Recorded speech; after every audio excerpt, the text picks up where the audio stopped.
Hello. బంగారం, ఇప్పుడే అలా అంట్లు తోమేసి హాల్లో కూర్చోనా. పండగ నువ్వు ఊరికి వెళ్ళావుగా, ఒక్క రోజుకి ఇంటి పని చేసేవాడికి నన్ను నడాలు పడిపోయాయి అనుకో. ఈ ఇంటి పని చేసిన తర్వాత నాకు ఓ థాట్ వచ్చింది బంగారం. ఒక్క రోజుకే నాకు ఇలా అయిపోతే నువ్వు రోజు ఇంత కష్టపడతావు కదా. అందుకని మా ఆఫీస్లో స్వీపర్ మంగదాయికి మొన్నే డివర్స్ అయింది.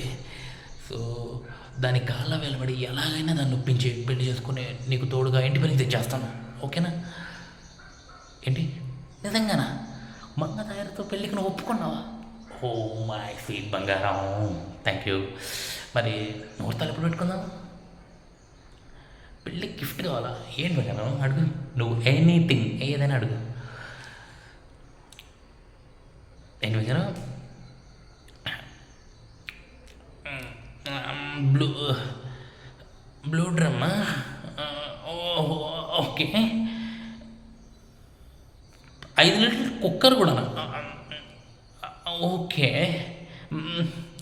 ఫ్రిడ్జ్, మనుషులు పట్టేంత పెద్ద ఫ్రిడ్జ్ కావాలా? ఓకే.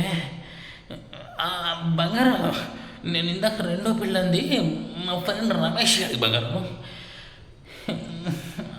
వాడు యాదవ బంగారం, నేను మాత్రం ఎలా కాదు, నీకు తెలుసు కదా, నేను ఏకపత్ని వ్రతుణ్ణి. బంగారం వచ్చే, బంగారం వచ్చే.